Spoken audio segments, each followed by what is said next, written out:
Hey guys, it's Sarah from Just My Typewriter, and it's time for some spring cleaning. A big part of upkeep on typewriters is actually keeping them maintained.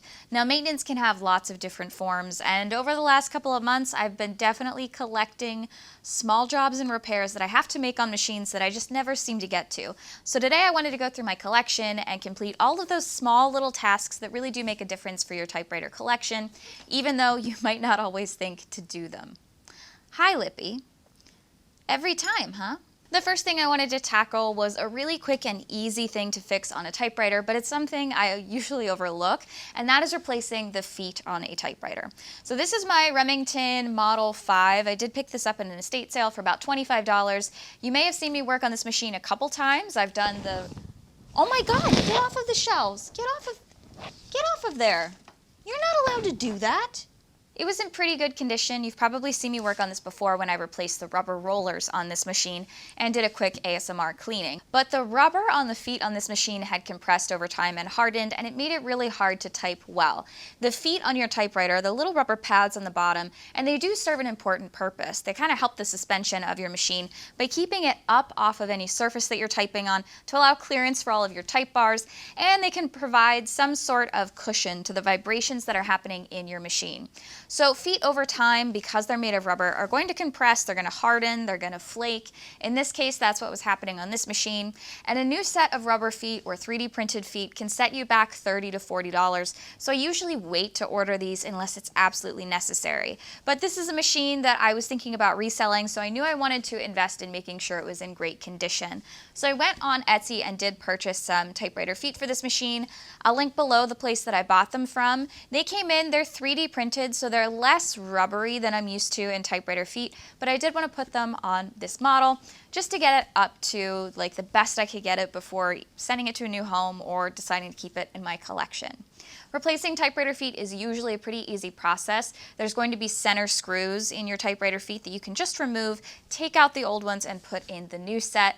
Often there's like rubber scraping involved because they're going to get sticky and gross to the metal plate that they're attached to, but it's a pretty easy thing to fix and the first thing I wanted to tackle on my spring cleaning list. The next task was I had purchased this Underwood at a restore for about $11, and it was in pretty good condition when I purchased it. I did break the drawband while working on it, so I had to replace that. But one thing I just never replaced on it were the missing thumb screws that go above the ribbons on this machine. So Olivetti's, this is an Olivetti built Underwood, they have little thumb screws that hold in the ribbon spools.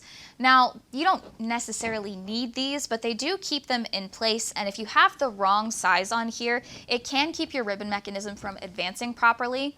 So I think I had one of them. Someone on Facebook sent me a 3D printed plastic version to use as a replacement until I could get some new ones, and it just wasn't exactly the right size. It was keeping my ribbon from advancing. So I broke down and found a replacement on Amazon for really cheap and bought a pack of those, and I was able to swap out all of the thumb screws on this machine and just put them back on to hold those ribbons in place, and this instantly fixed the ribbon mechanism in the machine. It doesn't always have to be a complicated thing that keeps your machine from working, and sometimes it can be an easy fix. You just have to make sure that you make that swap or do that fix, and I had been avoiding this. I don't know why. One other thing I saw on Facebook that I decided I wanted to try while I was doing my spring cleaning rounds was trying to find a new way to get musty smells out of typewriter cases. Often when you are picking up a typewriter out of a basement, an attic, even an antique store, there can be some sort of musty smell associated with the machine. Often I suggest you just let it sit outside to air out in the sun a little bit before bringing it inside. I no longer have a place to do that because I'm on the 3rd floor of a building, but I did see this post on Facebook where someone mentioned they were using coffee grounds to kind of attract the scent out of a musty smelling case. I did decide I wanted to give this a try, so I found some expired emergency coffee in my cupboard and set it inside my typewriter case to see if it really did anything. Okay, this is after 2 weeks with coffee grounds, and I've replaced it twice. Now it just kind of smells like old coffee. Musty coffee. After 2 weeks, I'm not really sure that this it got rid of the old smell. It just kind of covered it up with a new smell.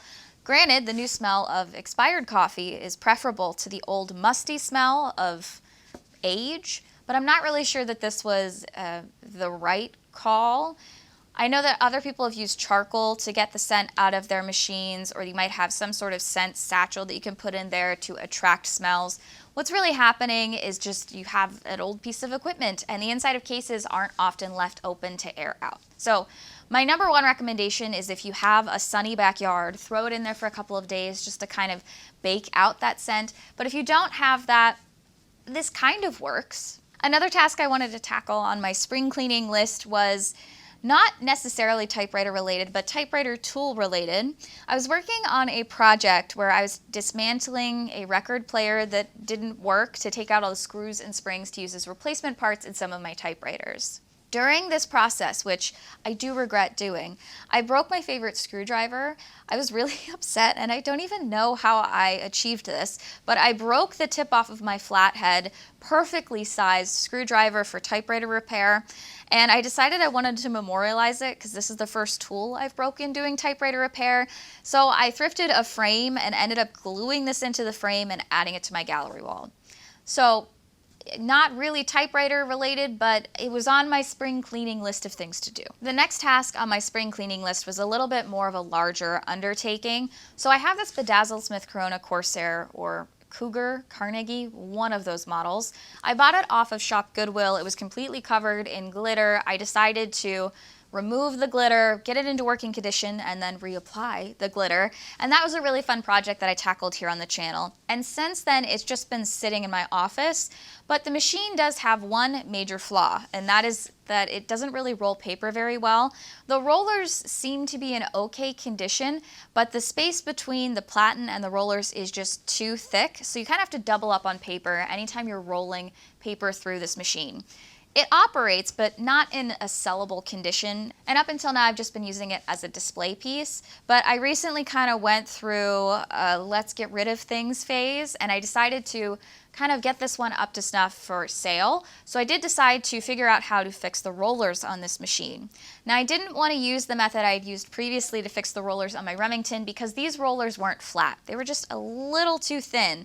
And so I started by following this tutorial that I found on YouTube for using shrink wrap tubing to layer up on the level of rubber on your rollers. The tutorial I followed was very easy to follow, and I thought that I could achieve this at home with just things that I bought on Amazon, so I decided to give it a try. I bought the inner tubing, which the first one I bought was the wrong size, so I had to go to an auto parts store to get some shrink wrap tubing that was a better size.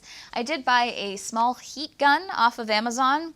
I don't know what else I'll use this for, and I decided to try and get the shrink wrap tubing to melt to those rollers to build them up. This wasn't super successful for me. I spent a lot of time trying to get it right, and there weren't specific instructions in the video. There were some helpful comments that were added to kind of give some tips and tricks. But ultimately, this didn't go super well for me. It was a little lumpy, and I did try to poke holes in those lumps with a needle and then get that air to escape by heating it up. And ultimately, I decided I just didn't do it the right way. I put them back in the typewriter, and it was so thick that the platen wouldn't even roll, so I knew I'd done it wrong. The good news was, because I hadn't done it right, it hadn't adhesed completely to the rollers, so I was able to remove it. As I was doing this process, I saw someone else had a similar issue on their Corsair, and they posted about it on one of the Facebook groups. And the recommendation to them was actually just that they bend the rollers up a little bit. These machines can get kind of beat down over time, and the attachment pieces to these rollers can get bent downwards, putting them at not the right angle to actually roll and accept paper.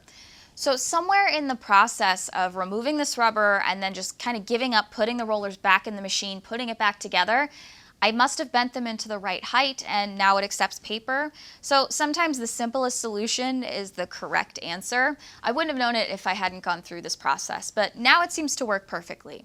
There are some things suggested that could really help me make this resurfacing platens or rollers with shrink wrap tubing better the next time, and I do think I will try this again on another project machine, but I think I was holding it at the wrong angle to kind of get the heat to appropriately adhere the shrink wrap tubing. I do think I might have had the wrong size or thickness to begin with as well. And the other thing I learned from another tutorial, which I will link down below, I found this super helpful, was that you need to start at the middle of the rubber instead of the ends. By starting in the middle, you can help the air escape out toward the ends. I was starting at the top of the roller and moving down because that's what I had seen in the tutorial I watched. And I don't think that I really did the right thing putting these on or trying this. I had lots of air bubbles. I also don't think I did it long enough. I don't think I had heated the rubber until it had hardened into the right place. So there's a lot of little experiments that I think I could do here to do this better the next time. It was something I tried for spring cleaning, but ultimately I wound up doing the right thing somehow, and the machine does work. The other thing that was missing on this machine is it had no top cover. The Smith Corona Corsairs are an ultra portable or a lightweight portable, and they do come with a case lid to kind of make them into that nice little carry-on shape. Mine didn't have this, and because it was a display piece, I didn't really think I needed it, but because I was going to be listing it for sale, I did decide I needed to source a new one, so I posted in the Typewriter parts and accessories group and found a great supplier who had actually sent me the space bar and shift cap keys for the original Bling typewriter project. He still had the case topper from the parts machine I had gotten parts off of previously, so he sent me that. I did have to clean this up. It was pretty dirty and had this really weird stain pattern on it that still didn't go away after cleaning, but it did fit the machine and it put it all back together, so it was a complete machine, despite being slightly like a Frankenstein, or a Frankenstein's monster. I did list this machine and somebody actually messaged me interested in purchasing it. You know you found the right home for the Bling typewriter when the woman rolls up with a bedazzled license plate holder and a bedazzled steering wheel cover. So the Bling typewriter is definitely in the right home now. One of the tasks that really inspired doing this whole video or spring cleaning list for me was the fact that I had a weak spring on my Hermes typewriter. I mentioned this in a video a couple weeks ago. The shift basket would get stuck in place because the spring on the bottom had been too stretched. It was too weak to really consistently pull the shift basket back up.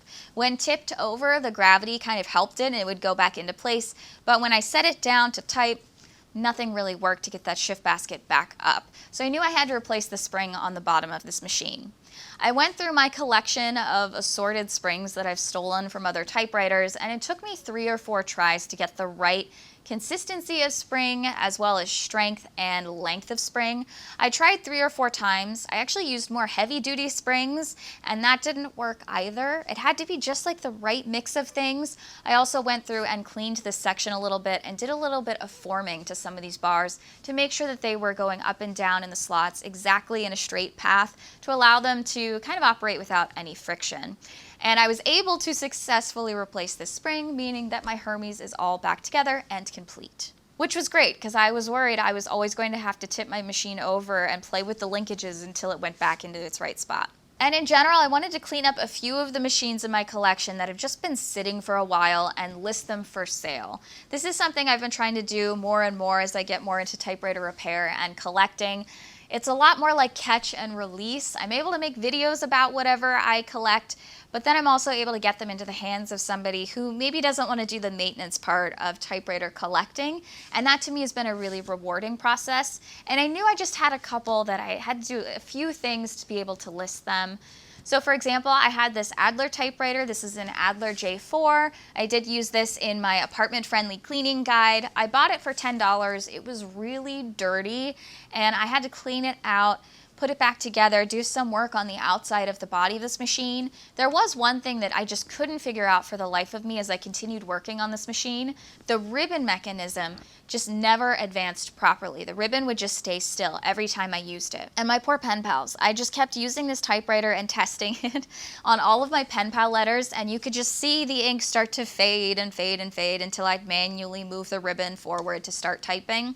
So I wanted to figure out what was missing here. Eventually I posted some pictures onto the typewriter maintenance group on Facebook, and someone immediately noticed that one of the little stubs that sticks out of the ribbon mechanism was missing. I found a tutorial for how to fix that from, I believe, Phoenix Typewriter. I heated up a paper clip and stuck it into the plastic, and it allowed for me to have this little spoke that would fit into the ribbon spool and then advance it. Super easy fix, but something I never would have known to look for because I just didn't even know it existed in the first place. I was able to list this typewriter for sale, and I sold it within a couple weeks of posting it to someone who is gifting it to their 11-year-old. So now that typewriter gets to be with a younger collector and hopefully inspire him to do more typewriter collecting and maybe even get into maintenance. I sold the bling typewriter. I also sold that Royal Scrittore that I thought nobody would want. I had listed it on Facebook Marketplace for $30 because I was not going to charge someone $50 for this 2012 typewriter.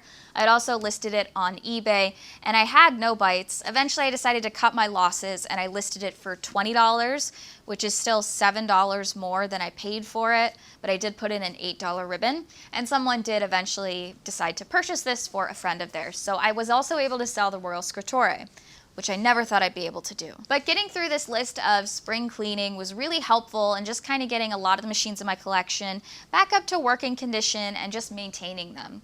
Typewriter maintenance can be something complicated, like taking apart a machine and cleaning a machine, but it also can be really simple, like just dusting out your machines every once in a while, running some compressed air over them to get the dust out of the tracks, making sure that all of their rubber parts are new or replaced. It doesn't have to be a super complicated process, and sometimes just making a list of little things that need done on all of your machines and working through them can make you feel like you've really progressed in your typewriter collecting.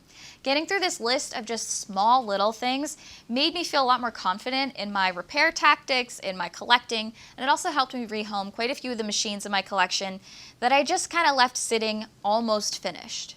So that's what spring cleaning looks like for a typewriter collector.